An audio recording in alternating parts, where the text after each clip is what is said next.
উন্নয়নৰ সৰ্বদিশতে ব্যৰ্থ বিহালী সমষ্টিৰ বিধায়ক তথা অসম চৰকাৰৰ কেবিনেট মন্ত্ৰী ৰঞ্জিত দত্ত। ৰঞ্জিত দত্তৰ এই ব্যৰ্থতাৰ বাবে বিহালী সমষ্টিৰ গৰাখহনীয়াত আক্ৰান্ত ৰাইজে হাহাকাৰ কৰিবলগীয়া হৈছে। বৰগাং নদীৰ গৰাখহনীয়াৰ প্ৰকোপত ৰাইজে হেৰুৱাইছে মাটি ভেটি। চৰকাৰৰ নীৰৱ ভূমিকাত অসহায় গৰাখহনীয়াত আক্ৰান্ত ৰাইজ।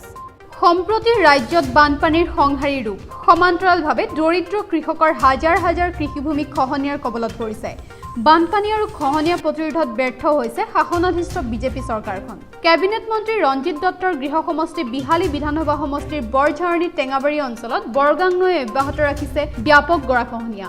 এই গৰাখহনীয়াত বহু কৃষক পৰিয়ালে ভেটি মাটি হেৰুৱাই সম্প্ৰতি দিশহাৰা হৈ পৰিছে।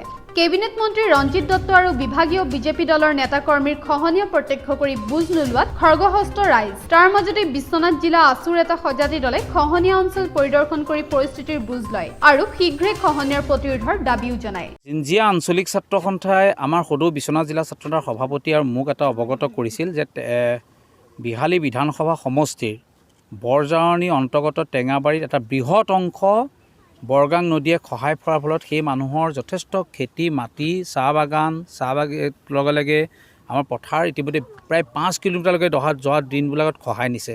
গতিকে আমি বিহালী বিধানসভা সমষ্টিৰ বিধায়ক তথা মাননীয় কেবিনেট মন্ত্ৰী ৰঞ্জিত দত্তক আহ্বান জনাইছোঁ মহোদয়ক যে আপুনি অনতি বিলম্বে এই খহনীয়া ৰোধ কৰিবৰ কাৰণে তৎকালীন ব্যৱস্থা গ্ৰহণ কৰক।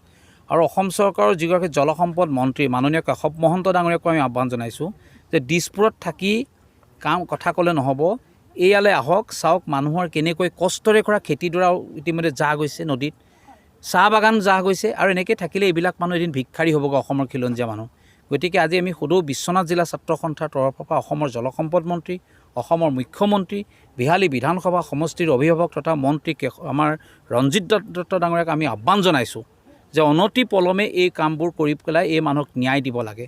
Bureau report, Agnigarh news.